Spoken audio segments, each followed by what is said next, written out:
Welcome to She Sells Radio. So, part of what is so fun with this platform is that I get to bring on some of my very favorite clients who are creating amazing change in the world with their businesses and with their brands. And my guest today is such an example of that. She is, when I think of our guest, I think about her being an unshakable optimist who believes that nothing is impossible and truly goes after what she wants and makes it happen and empowers other women to do the same. And she's helped hundreds of women step into greater leadership. She's the founder of Shestainability. She's an international speaker. She's a mom. She's a mentor, a coach for female leaders in male-dominated industries who want to achieve a higher level of impact and influence.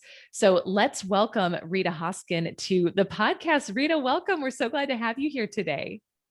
Oh, thank you so much, Elyse. I've been looking so much forward to this a couple of times now, and I think now was the divine timing. It really was. And that's part of what I love about you and about, getting to work together is I think you and I have so much in common, as do so many of the people listening, which is that background in male dominated industries can have us feel like we have to be very rigid with how we do things, with like we have to constantly push and force. And I think part of what I love so much about you is your allowance of flow, being in flow. And even with the rescheduling of this podcast, we did it a few times. And then we both said, you know what, this is actually the perfect time. And let's just allow it to unfold in the perfect way.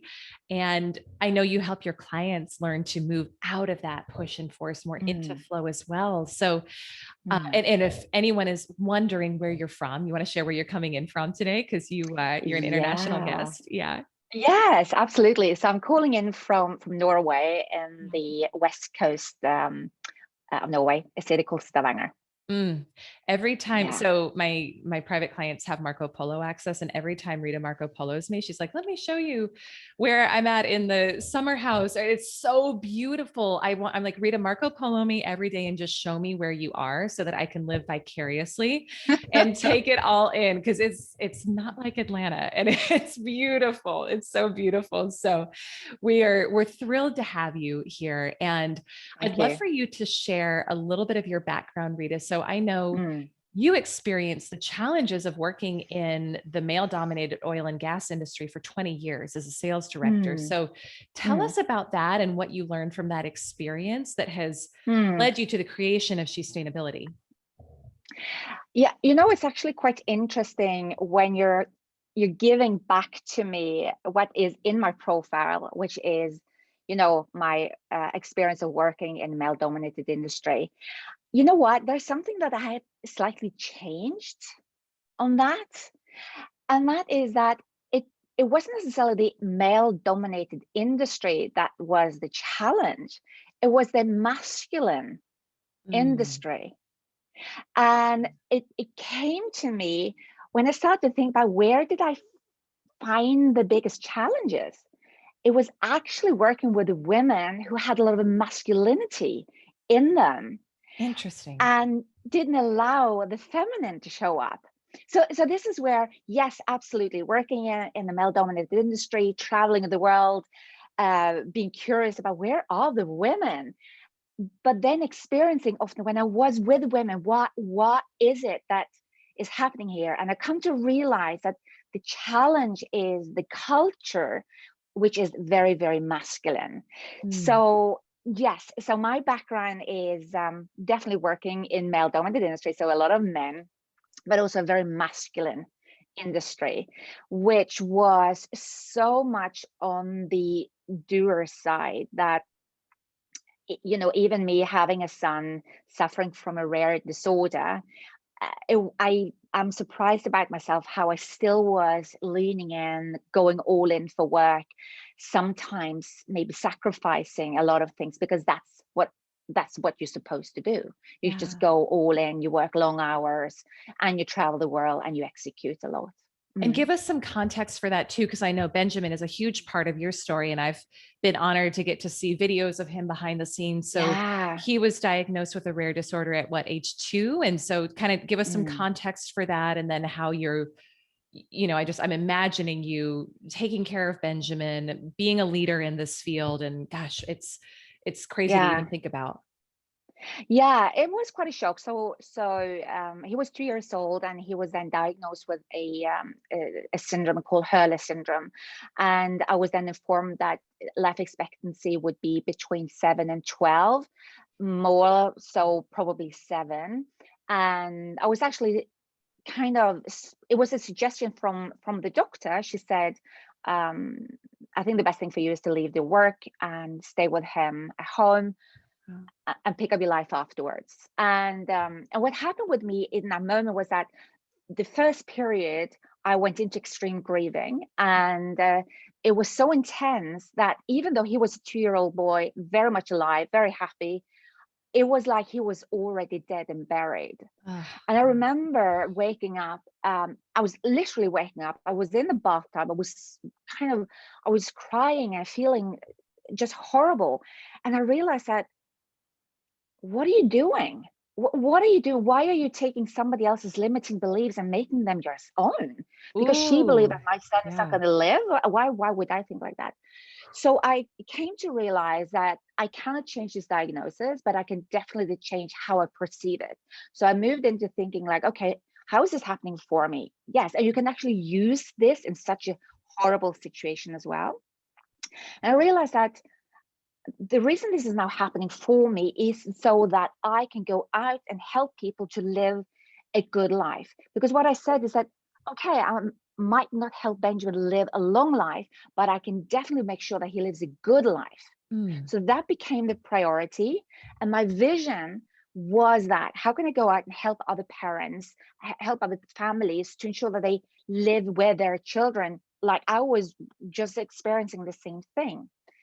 And I did then the opposite of what the doctor said, because she said, you know, leave work, stay home. And I did exactly the opposite. I took on an equally demanding career as a home situation. Did you get the So courage? I just want to pause and ask you there, Rita, because your story it is speaking to my heart in so many ways, because so much of what I care about and what we believe in at She Sells is learning to look inside instead of outside. But that can be hard, especially when that person outside is in a white lab coat and is telling you that your son's life expectancy is going to be 7 to 12 years.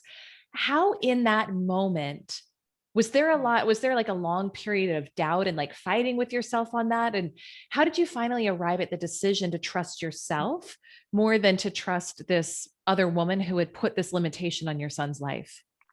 yeah, that's a very good question. And I think this is the power when you're fighting for what you truly love, what means more to you than anything else. I remember my mom come to me and she said, "But Rita, you've always believed that as long as there is life, there is hope. So what is change? What has changed?" Oh, And I just grabbed that. And I said, yes, if I really believe that as long as there's life, there's hope, why would I not believe that now? So it was just this very profound experience where I was like, yes, this is what I'm going to do. This is just what I'm going to do. Did I know how to do it? Absolutely not. I just knew why I was doing it, because I was really wanting to ensure that my son's life was good and that I could be happy at the same time, and that it would look like smiley faces and something like that. But I didn't know how to do it. mm. So this is why I then actually took on the quite demanding job, because I realized one thing I didn't know was, in order to do something, I need access to people in high places. Mm. I cannot sit at home and be a mom scared of what's going to happen. I need to take this full on. So I went in there. I decided to work in an international organization because I knew that would open my own confidence and leaning in to just pick up the phone and call whoever, which is exactly what happened, because I started to work internationally. I started to seek out other families around the world who has anyone they know with this very rare disorder. It's extremely rare disorder. What's happening on the medical arena. And one thing took the other. I mean, you have this vision. That was my vision, to just see people being happy, living good. Maybe they wouldn't live long, but at least they would live happy. And then gradually the right people are showing up, like a doctor at UCLA, who was a young professor who was going to see, do his studies on this disorder. And he said, Rita, I believe that there is a high chance that we can find an enzyme replacement therapy for this, but it's probably going to take 20 years and he will be dead by then. But I was like, it doesn't matter. You're the first person who have actually shared with me that you believe there is something. What was that moment like for you when he said that? I can only imagine the hope, the joy you must have felt. Yeah, and that was so amazing, because whereas he is kind of saying it with this kind of, oh, this is so terrible to say because nobody's going to pay for this. It's going to take 20 years. I was like, thank you. Thank you. You believe in this. You actually believe we can do something. And that was the first time ever anyone said something opposite of everything else. And it was just like, it was so profound. And I still feel it actually in my body just talking about it, because I got so much energy and confidence. Yes. And this is where I really understood that true confidence comes from really believing your why I was doing it. And through the journey, I had so many experts who were just saying, don't waste your time, don't waste your money. Why are you doing this? Just spend your time with Benjamin, just because, this is never going to happen. I remember even to one doctor said, so what are you indicating? Should I spend my money on playing golf? Or should I spend my money on seeing something else that makes me feel good, helping my son? Wow. I mean, there is this weird, weird setting here, but yeah. Well, and I want to just pause on that too, because I think about, in things as in comparison to this conversation, like things as trivial as sales, right? All the way up to things that are literally impacting the life, that are life or death. You will be met with people all along the way who don't believe it's possible, who say no, who turn you down.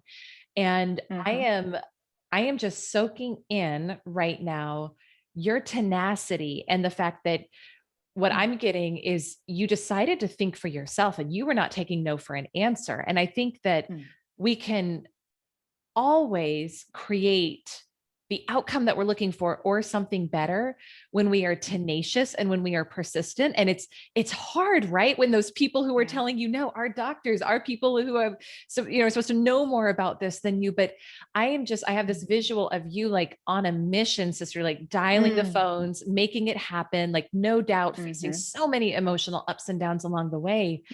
But then finally getting that moment of, hey, there's some, it's 20 years out, but there's some hope here. Like, I applaud you and thank you, because I think you're such an example of persistence for myself and for our listeners. So yes. So tell us more about what happened from there.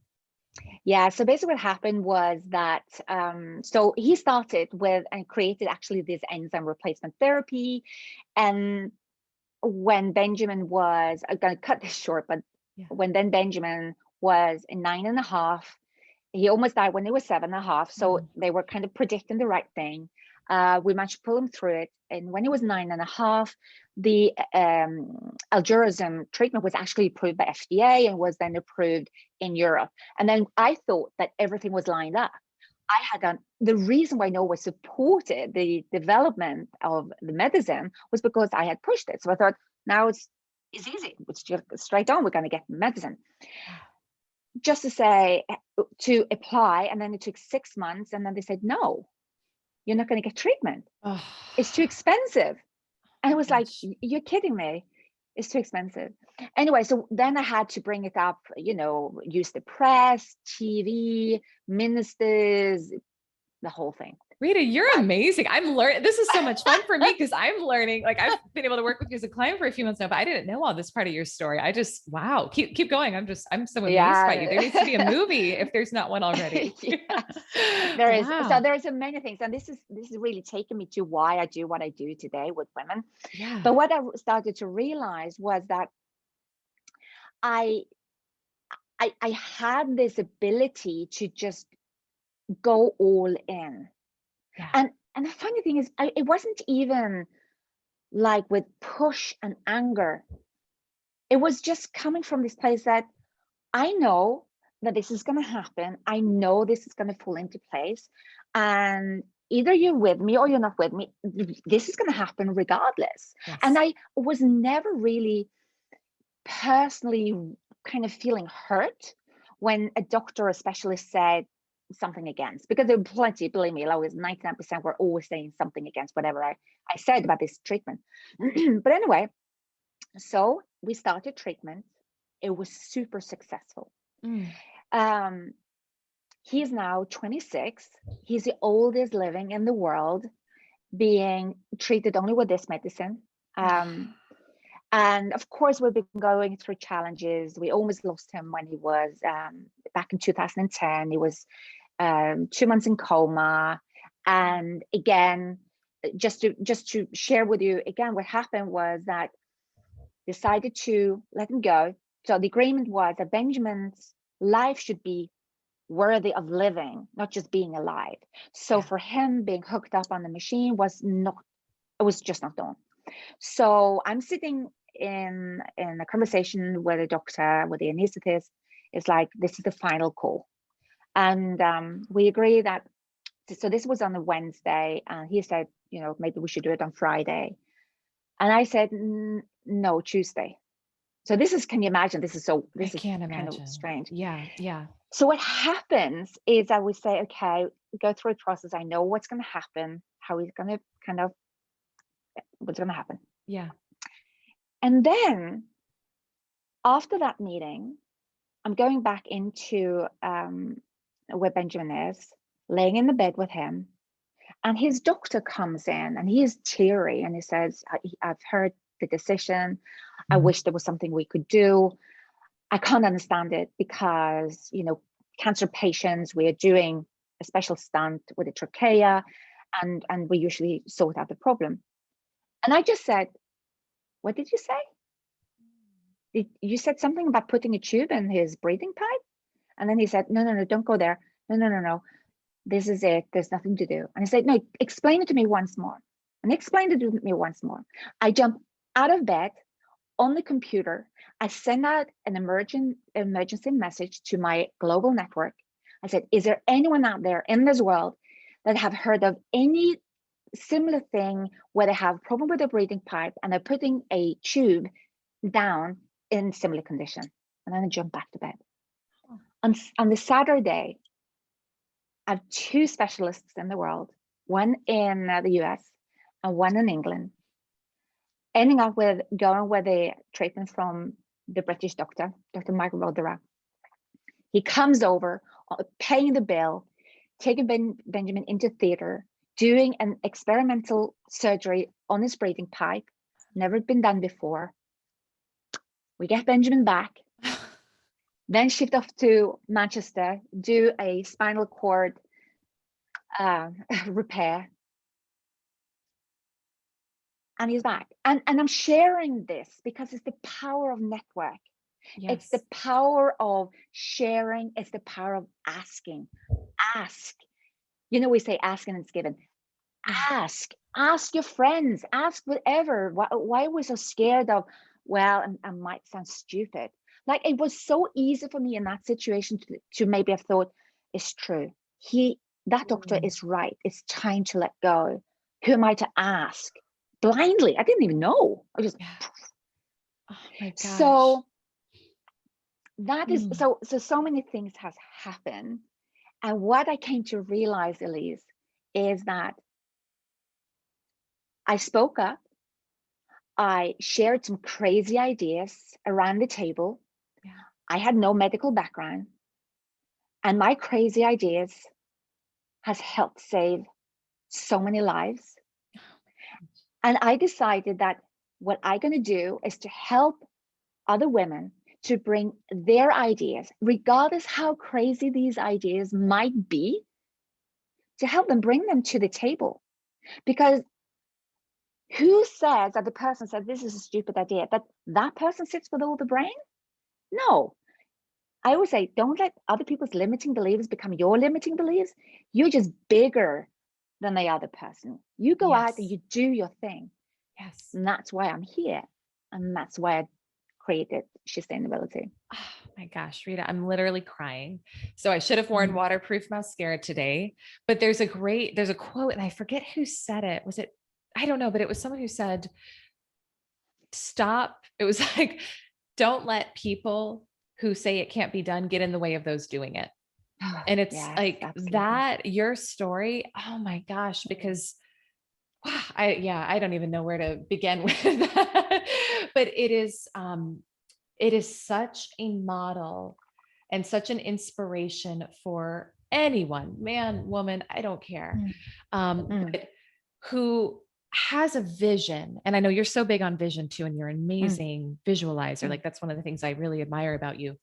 Mm. But who has a vision, like Mm. you can bring it into form. And this is where we talk about Mm. being attached to the what, but not the how. And I heard in your story that certainty of this is happening. I don't care. You can be with me or without me, but this is happening. Mm. And I'm going to keep going until I find a way. And because, I Mhm. mean, that is how things change. That is, you are an innovator, you are a disruptor. And I think about you and Benjamin. It's like you guys are these angels that are here to change the world and save these lives and change lives of other families who may not have had that thought that they could push back, that they could think for themselves, that they could make that change. And so tell us about, yes, so with Sustainability, you're Mm. modeling this for your clients. Tell us more about what Sustainability is all about to you. Yes. So it's interesting. So a few years ago, I was working with my coach, who I've been working with for many years, and it's amazing how many insights that came up. It still comes up, a lot of insights every time we meet. But I was in this conversation, and I was sharing something about the importance of using both the masculine and the feminine energy in order to create sustainable solutions, because we're so out there with one. It's such a hip word, and I think it's almost created this distance, like what is that sustainability thing, and it's the United Nations goals and all these things. But I was feeling that, okay, so if you really want to become a sustainable person, which is balance and well-being, we need to master the balance of the masculine and the feminine. And in this conversation, I just said, like, sustainability. And she said, what Mm, did you say? I said, oh, I have a new word. It's right. sustainability. So Yeah. sustainability is a representation of when you're starting, you do the inner work with yourself, you create self-awareness, you understand your purpose, your why, you understand the importance of training your mindset. Then you're moving into intuition, which is about really slowing down and listening to your body. And then moving into the space of creativity, because when you have like self-awareness, listen to yourself, now the creativity shows up and you start to understand your zone of genius. You're in your zone of genius, and then you can step out of your comfort zone, because when you're in your zone of genius, you know your why, your what, you feel inspired to take on challenges Yeah. uh, that might feel like overwhelming and big, but you just feel so inspired. So that is the inner part of sustainability. Now, the result of that is naturally the outer part, which is connecting with other people, Mm, collaborating with other people. And what happens when you connect and you collaborate? Now you get together and you innovate. You innovate, and they're coming solutions now that we have never seen before. And then as a result of that, you have a sense of fulfillment and joy, which is the sustainable lifestyle. I call it now a sustainable lifestyle, which is wellness and balance. mm. Wow. So that is the sustainability model. So I'm taking clients through the inner work, and then with masterminds, taking them into the outer work, because that's where they're connecting with others. That's where they are collaborating, which can lead then to innovation and something bigger. Yeah. And, you know, Mhm. I love that. And I'm reminded of one of our conversations. I think it was last week. We were talking on Marco Mm. Polo Mm. about almost like the birthing process of a new idea. And one Mm. of the limiting beliefs that I think we can have in a more, if we are coming from a more masculine energy background, is that if I'm not producing X amount every single calendar month, and if I'm not constantly creating something new and pushing out something new, then I'm wrong. And you gave the example that I think you got from your coach you mentioned on here of the womb, right? And creation and birthing a baby. And can you Yeah. share a little bit about that analogy? Because I think for anyone Yes. listening, it's so helpful to think about actually we could create powerfully in other ways too. Absolutely. So this is interesting. So I was in a conversation with my coach, and I've been working with her for 5 years. I have Yeah. multiple coaches. She's one of them. And we were talking about this, the mastermind that, we are working on. And and I felt that it's so easy for me to create something, and in the middle of creating it, I'm already on to the next thing, and then the Mm, next thing, and the next thing, and then suddenly there is, oh, now I'm feeling overwhelmed. Now the word busy yes. shows up, and the word busy is something that makes me feel I can't really breathe properly. Yeah. So as we're working in the space of being feminine, we are working like that. We're not working 24-hour a day. We're not working like this week in the same way as the masculine. So she asked me, Rita,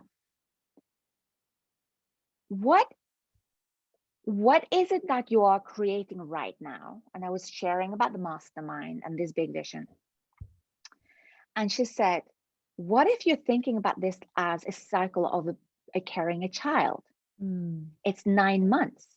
And the only thing you are going to do is to focus on that. Nothing else. You're going to stay healthy for it. You're going to read inspiring literature about it. You're going to, the only thing you're going to think about is, you know, bringing this life of a mastermind and nothing yes. else. And I was Yes. like, thank you so much. Because that's Mm. exactly what I needed to hear. And it's like, and that is what I'm doing. And it's so powerful. I love that. I love that. How can Mm. women give themselves permission if they're coming from such a masculine way of thinking? And again, we Mm. want both. Like I'm a huge fan of Yes. integrating both. We have to have both, but how Mm. if they're leaning more in the masculine right now, how can Mm. they give themselves permission to create more that way, to lean more into the feminine, perhaps Mm. that incubation period, that more focused incubation period to bring forth greater life in the world? How do we shift out of like the shoulds with I should be pushing, I should be doing something new to give ourselves permission to Yeah. create that way? Yeah. I think very often when I do talk to clients about this, I am very vocal about this cycle, their periods. Yeah. I'm asking them very quickly to go in and just uh, get really acquainted with their body for that month and see how it shows up, and see when do they feel that they are the doer, they want to go out and execute, and when in the cycle they feel that they just want to be at peace, they want to be in balance, they want to be whatever that is. So the first thing I do is to to um to work with my clients so they can discover it for themselves, because it doesn't matter Mm, what I'm saying, and I can ask questions and say things, but when they're starting to see that there are times of the month where they're really good at executing, but there are other times where it's surprising how they're leaning into this being which is in the space of receiving. And now this happens every time, and they discover that the underutilized time is in the feminine, mm. Say more about because that. I that think is, it's important. Yeah. yeah, because that is when they're feeling the emotions are a bit unsettled. Yes. They're a bit like they're feeling a bit spaced out. They're like they're doing other things, they're thinking other things, but it's like they just want to get back to the masculine of doing, because they're operating in the corporate world, or whatever world that is. So they are ignoring it. They're trying to squeeze themselves back into doing. So they don't really know the magic of being in this feminine space where they are a bit spaced out and the big creativity shows up. Yes. So when they're leaning into that and starting to say, hey, you know what, this is really interesting. When I gave myself the permission to slow down and not execute, I was listening to my body. I had a big insight. And I realized I could solve a situation completely differently compared to when I was pushing it, do. Wow. So in that, the power of that, Elyse, is that suddenly she feel what it means to receive, because that, you know, we sit Yes. and we receive insight, we receive opportunities, solution, and possibilities. And now they say, I want more of that. But I need to take them through it, because even the word femininity, feminine, it's like, don't go there. Oh yeah. The It's women are almost a dirty saying word. it's horrible. Yeah. Yeah. Yeah. Yeah. Mm. So Well, that and is a way we talk about permission, giving themselves the permission by feeling it first and discovering it, and then they see it. I Mm. think that's so important because it has to be an embodied experience to really understand it. I know I think Mm. I heard when I was in corporate, and then even several years after, as I was running my own business, I was still very much in that mode. And I would Mm. hear people talk about this and I'd be like, who has time for that? Who, you know, who has time to Yeah. feel? I've got to focus on revenue, bottom line. And, you know, I Yeah. think for many of us, we reach a point and sometimes it's a crisis or sometimes it's just a moment of I'm not available. You see someone else doing what you want and having what you want, but not being in that place of stress and busyness and doing all the time. And it's like, wait, Mhm. you see that enough and you realize maybe there's a different way to do it. And then when you really learn what you're sharing here and have that embodied experience of learning Mm. how to use both the masculine doing and the feminine the receiving, then you're like, oh my gosh, where's this been? Like, how did I not know about this? Which I think is part of what's so powerful about Shestainability is that you're helping women, for many of them very likely, encounter this information for the first time and learn to Mm. fall back in love with themselves and reconnect with Mm. themselves and then go on to create and birth their most beautiful work yet. So tell us Mm. about because this is profound and I would keep you on for Mm. hours, but I also want to be, it's Mm. later where you are and I want to be mindful of your time. So Rita, where can women go if they want to find out more about sustainability and how to get involved with what you're doing?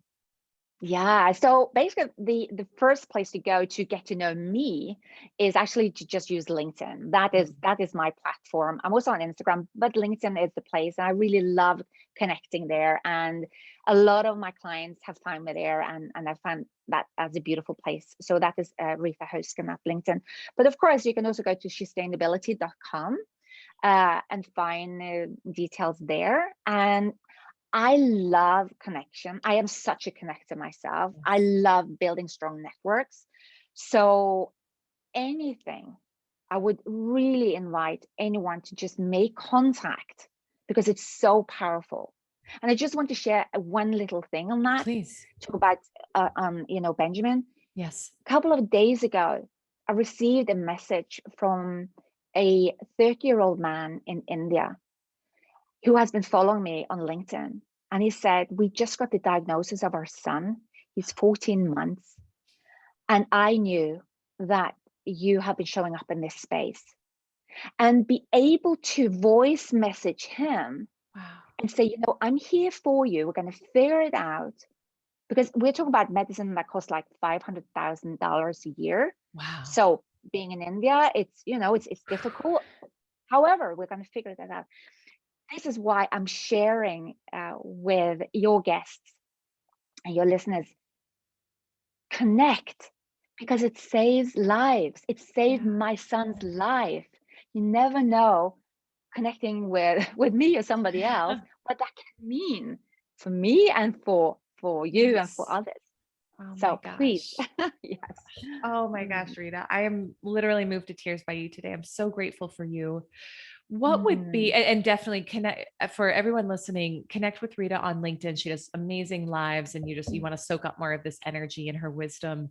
What would be one final question and then Mm. we'll conclude. What would be if you had one piece of advice for a woman Mm. who was struggling with self-doubt and not trusting herself right now on her path to growing her business or sales and creating her better life, what would your advice be to her? Mm. My advice would be first to lean in and identify what she knows to be true about herself. So if you discover, as an example, that I always get engaged in things that I love, you know for a fact, it's a truth that nobody can take away from you, that you get engaged, and that feeling makes you do and feel in a certain way. So when we talk about people who are struggling or lack of self-confidence, it's a lack of trust in themselves. So we need to establish a centerpiece of what you know to be true. And if you know that you're getting engaged and you feel it and it's inspiring, lean into that. And then ask yourself, where can I engage more to get this energy back in my body? Because when I have this energy in my body, I become more confident and I do things that I usually do not do when I'm feeling really down. Yes. So that is what I would say.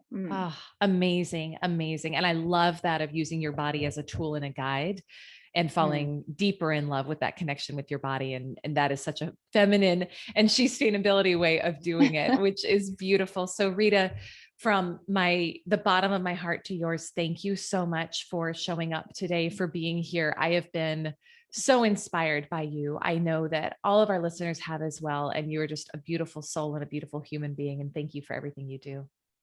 Thank you so much for having me.